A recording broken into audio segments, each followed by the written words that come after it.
Voici un homme des îles de Trinité et Tobago.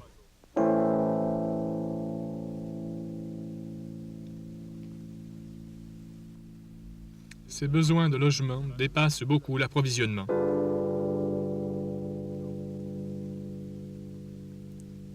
Un phénomène mondial qui touche les vieilles nations et les jeunes.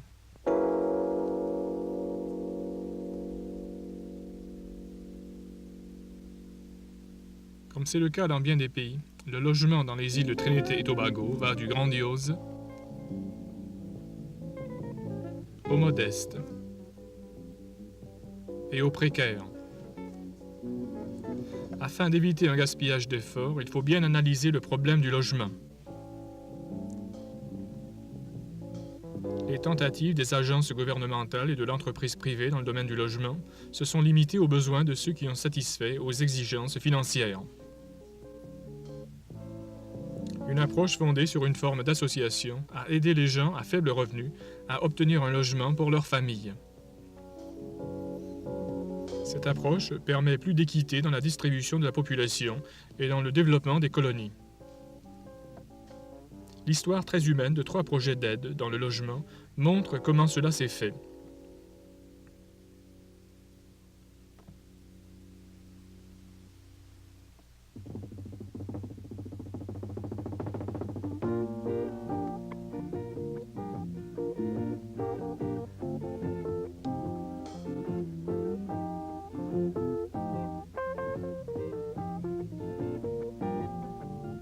Il y a 10 000 travailleurs dans l'industrie du pétrole de Trinité.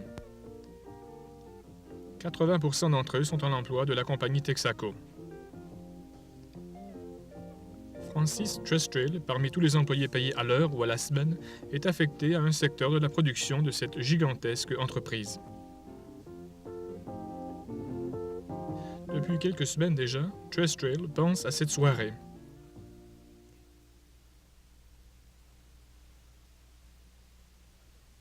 Il y a 6 ans qu'ils sont mariés, et ils sont toujours à loyer dans une petite maison appartenant à des parents.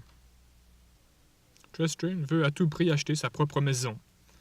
Ensemble, ils ont économisé 2 000 $, beaucoup plus que le 5% requis comme dépôt pour obtenir une maison de la compagnie, grâce au programme d'aide pour le logement appelé Techstream, qui est au service de tous les employés. Avec leurs économies et un salaire de 150 $ par semaine, ils ont pensé que le temps était venu pour faire une demande de prêt.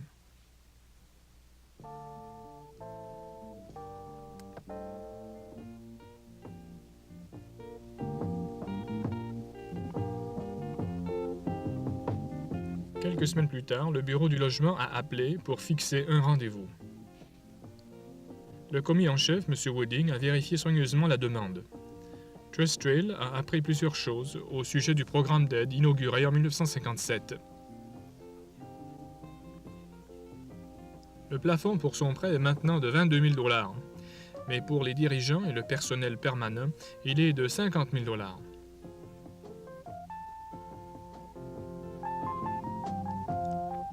Cependant, le programme avait d'abord pour but de venir en aide aux employés à revenus peu élevés.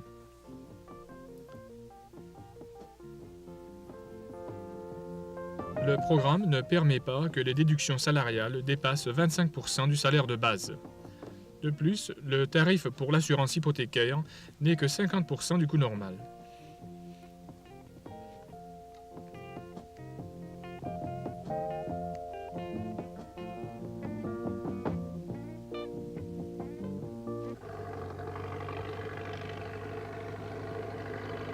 Le projet d'habitation situé sur les terrains de la compagnie est assez près du lieu de travail de Trustrell. Celui-ci n'aurait pas pu se permettre d'acheter un terrain. Aussi, en loue-t-il un de la compagnie à 3 $ par mois. Trustrell est content de voir qu'on s'occupe de bien assécher le terrain et de construire de bonnes routes. Il est content aussi de l'infrastructure sociale. Il a montré à Alice que le fait de construire bien au-dessus du sol laisse assez d'espace pour agrandir la maison plus tard, lorsqu'ils seront plus nombreux. La compagnie offre le choix de plusieurs modèles de maisons à 2 ou 3 chambres à coucher. Ces plans tout faits permettent aux travailleurs de faire des économies. La demande a enfin été acceptée. Le bureau du logement dit à Trestrail qu'il peut utiliser un petit entrepreneur de construction pour les travaux. Une fois le travail terminé à la satisfaction du client, les entrepreneurs sont payés par tranche. Le prêt de Trestrail, garanti à la banque par la compagnie, est remboursable en 15 ans à un taux de 5% par année. Il a enfin le sentiment d'être propriétaire lorsqu'on lui parle de ses nouvelles responsabilités.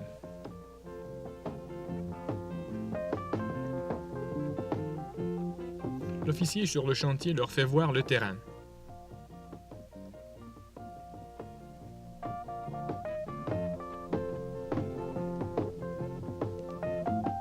L'association est formée par la compagnie, par l'intermédiaire de son représentant, par l'employé de Texaco et par la banque qui s'occupe du prêt.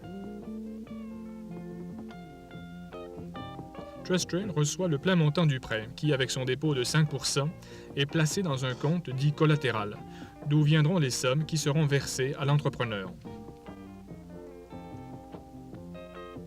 Trestrail a passé presque tous ses loisirs sur le terrain de construction à tout surveiller. Cependant, le bureau du logement surveille constamment toutes les étapes de la construction, afin de s'assurer que l'entrepreneur respecte toutes les spécifications et suive bien les plans.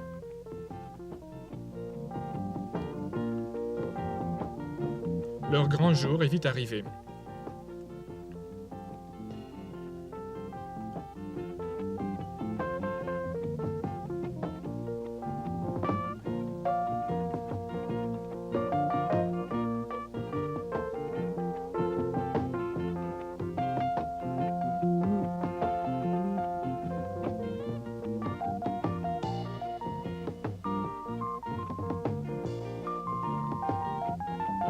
L'officier du programme leur rappelle leurs obligations en tant que propriétaires, le maintien du bâtiment et du terrain, les droits revenant au gouvernement et la question de réduction d'impôts fonciers pour les nouveaux propriétaires.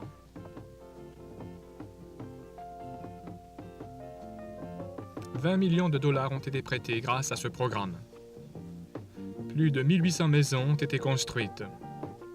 100 unités par année depuis 1957. 80% de ces maisons sont occupées par des employés à revenus peu élevés.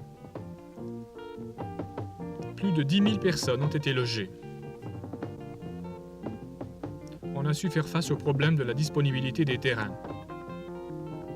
Comme le besoin s'est manifesté, on a développé et amélioré le système d'approvisionnement en eau, afin de répondre à la demande accrue causée par les nouvelles habitations. Il y a aussi le besoin d'améliorer le service de transport public dans ce secteur nouvellement développé.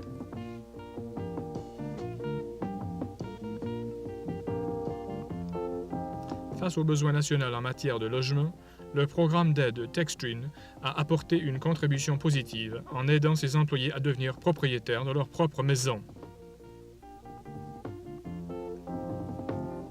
En améliorant et le niveau de vie et l'environnement général.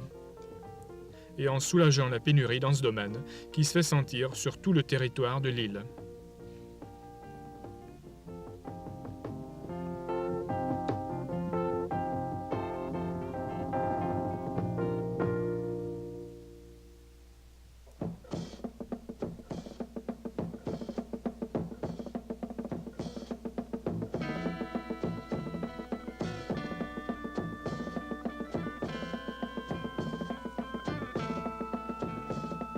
Les pénibles conditions de logement des travailleurs et des fermiers dans l'industrie sucrière ont été condamnées par plusieurs commissions d'enquête. Cependant, en 1952, il y avait encore 6000 personnes vivant dans 373 baraques délabrées, comprenant en tout 2647 pièces. Ces taudis étaient formés de longs bâtiments séparés en pièces par des cloisons n'atteignant pas le plafond. En général, il y avait une famille par chambre.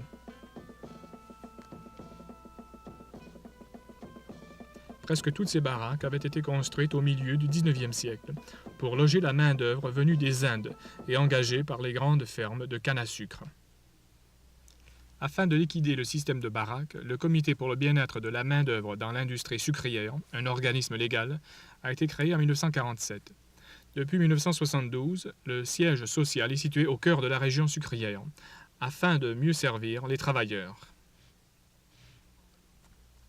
En 1961, 10 ans après l'octroi des premiers prêts pour construire de nouveaux logements, on avait presque complètement fait disparaître les baraques.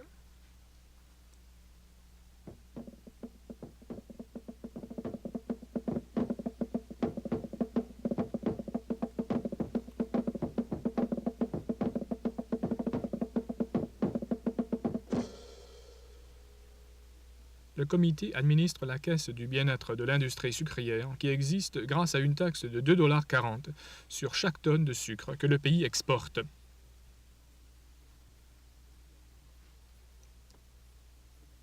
L'association ici est entre le gouvernement, par le comité, les compagnies sucrières, dont la contribution la plus importante est la vente à un prix nominal de terrain au comité, et qui s'occupe aussi de déductions salariales de ses employés pour rembourser les prêts octroyés, et enfin les fermiers de canne à sucre et tous les travailleurs de l'industrie.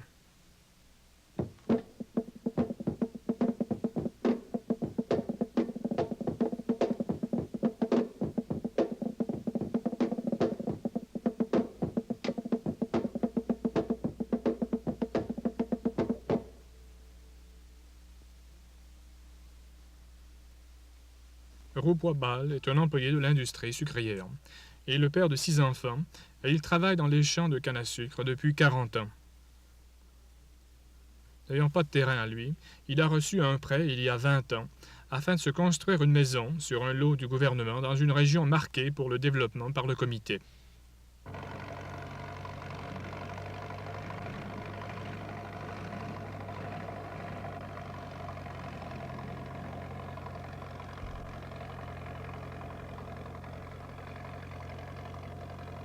Un représentant du comité dit à Ball que selon les termes du bail de 20 ans sur le lot, le comité est maintenant prêt à lui céder le titre légal du terrain, puisqu'il a satisfait à toutes les exigences de l'hypothèque.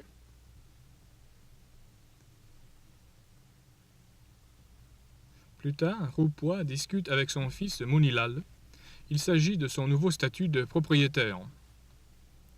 Il lui semble que bien peu de temps se soit écoulé depuis l'octroi du prêt pour construire.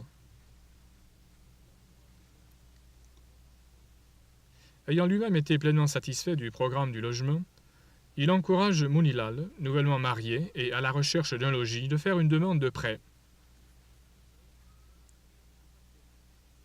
Comme son père, Mounilal n'a pas de terrain. Aussi, lui en a-t-on fourni un grâce au nouveau programme de développement du comité.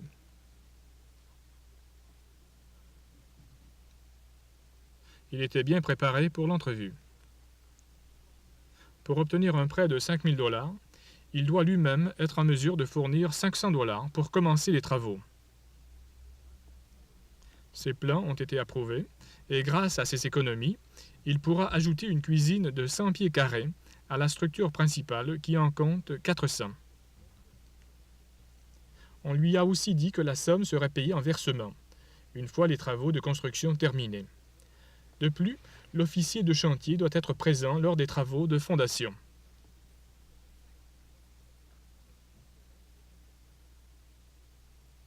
L'intérêt est de 1% par année.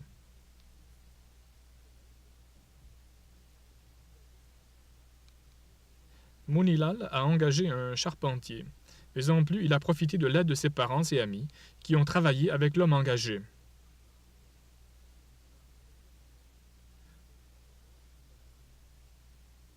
Bientôt, sa maison a pris forme.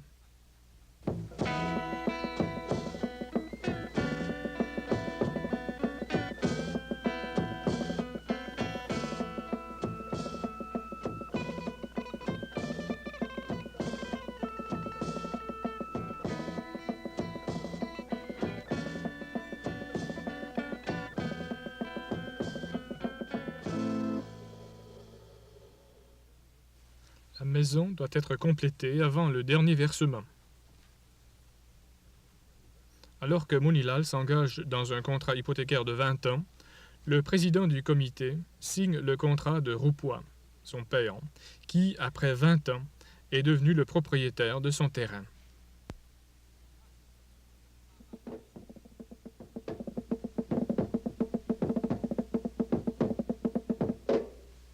Grâce au programme de bien-être pour la main-d'œuvre de l'industrie sucrière, 12 000 travailleurs ont pu emprunter 24 millions de dollars. 1860 silos ont joui d'octroi de 3 millions de dollars du gouvernement pour développer le site. Plus de 9 350 maisons ont été construites, dont 1 735 construites en 19 établissements. Les coûts de construction qui augmentent sans cesse causent un problème sérieux. Depuis janvier 1976, les travailleurs peuvent emprunter jusqu'à 8 000 dollars. On doit aussi s'occuper du problème de la disponibilité des terrains et de continuer à bien maintenir ces établissements. Time to build happy days were never better. We pool our talents and work for each other. À tous les candidats au programme d'aide individuelle pour le logement subventionné à New Settlement, le Bureau national du logement vous invite à une réunion à 1h samedi prochain au centre civique. Prière d'être à l'heure. Les résidents de New Settlement, Pointe-Fortin, sont invités à une réunion spéciale samedi après-midi à 1h au centre civique de Pointe-Fortin. Le Bureau national du logement a demandé que tous les candidats au programme d'aide individuelle soient présents.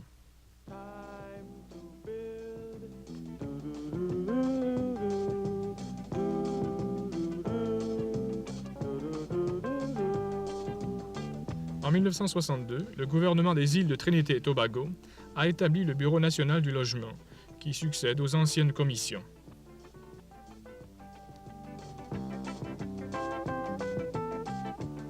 Ozzie Gittens et Boise Marcel sont respectivement le coordonnateur et le conseiller d'une section spéciale du bureau qui s'occupe du programme d'autoconstruction subventionné. New Settlement, Pointe-Fortin, est à une soixantaine de milles au sud de la capitale, Port of Spain. Le voyage est maintenant beaucoup plus agréable depuis l'inauguration de la route Solomon-Ochoa, qui a amélioré les communications entre le nord et le sud et qui traverse une si belle partie du pays.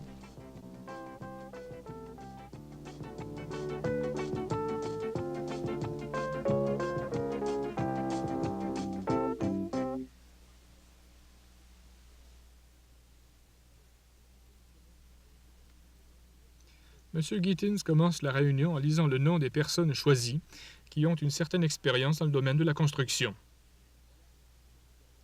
Carlton Cornwall, charpentier. Samuel Springle, travailleur de l'acier. Marvin Hospedales, soudeur. Stephen McSween, électricien. Angela Harry, Shirley White. M. Gittens se prépare à montrer les diapositives qui vont souligner les principales caractéristiques des programmes d'autoconstruction.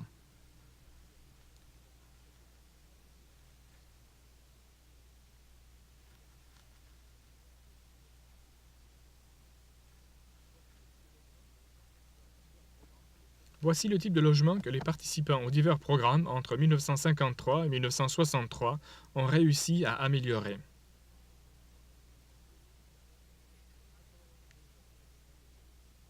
691 maisons ont été construites dans 45 communautés dans les îles de Trinité et Tobago, grâce à l'association des participants et du gouvernement. Le coût moyen pour une maison de 2 chambres à coucher a été de 2 500 $ locaux. Des réunions ont lieu. On explique aux candidats ce que le programme peut offrir. Les participants doivent être présents à un certain nombre de réunions. Un contrat est signé qui lie les participants à un minimum de 25 heures de travail par semaine, pour une période de construction pouvant aller jusqu'à 10 mois.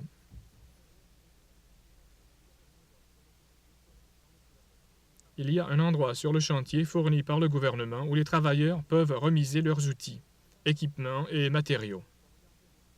Chaque membre du groupe a son tour comme gardien de nuit lors des travaux de construction. think about the future. Build today, man must have shelter. Le gouvernement fournira au nouveau site de New Settlement Point Fortin l'infrastructure sociale et physique nécessaire. Une fois terminé, le nouvel établissement complétera le centre industriel adjacent.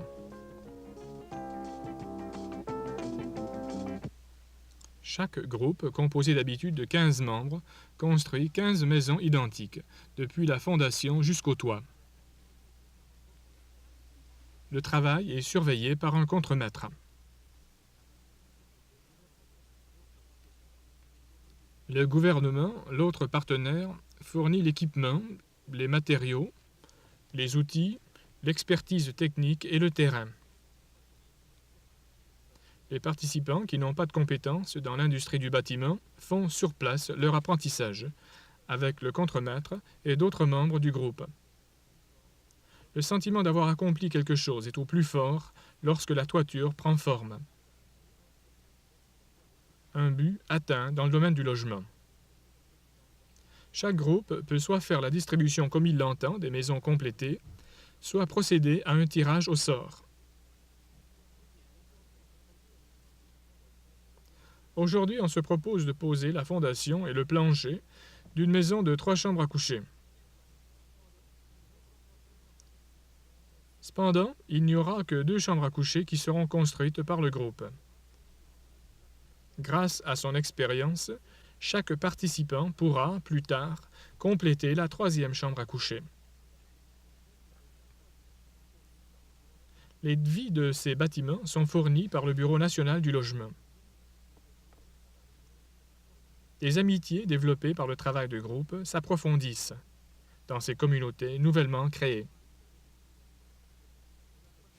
New Settlement Point Fortin est la première de plusieurs régions qui seront développées par le Bureau national du logement grâce au programme d'autoconstruction.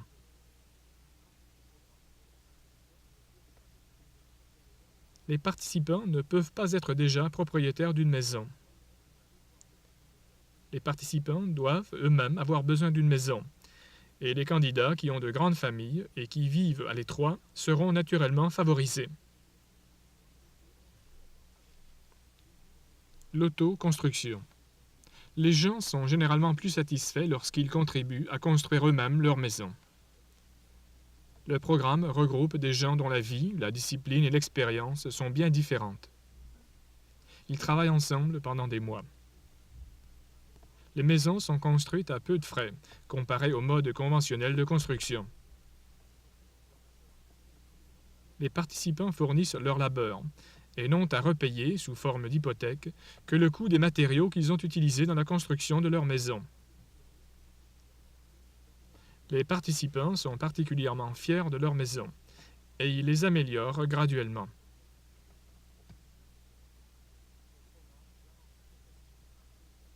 Le programme garantit la qualité du travail. Les participants travaillent en étroite coopération avec des ouvriers qualifiés. Time to build happy days were never better.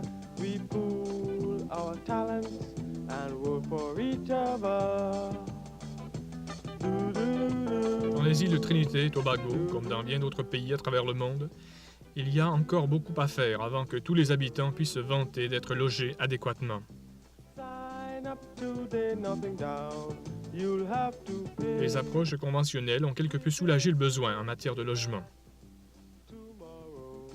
Les 3 approches non conventionnelles, le programme d'aide Textune, le programme d'aide à la main-d'œuvre de l'industrie sucrière et le programme d'autoconstruction subventionné par l'État, ayant tous en commun ce concept d'association, peuvent être élargis et étendus pour mieux servir les besoins de la population dans le domaine du logement.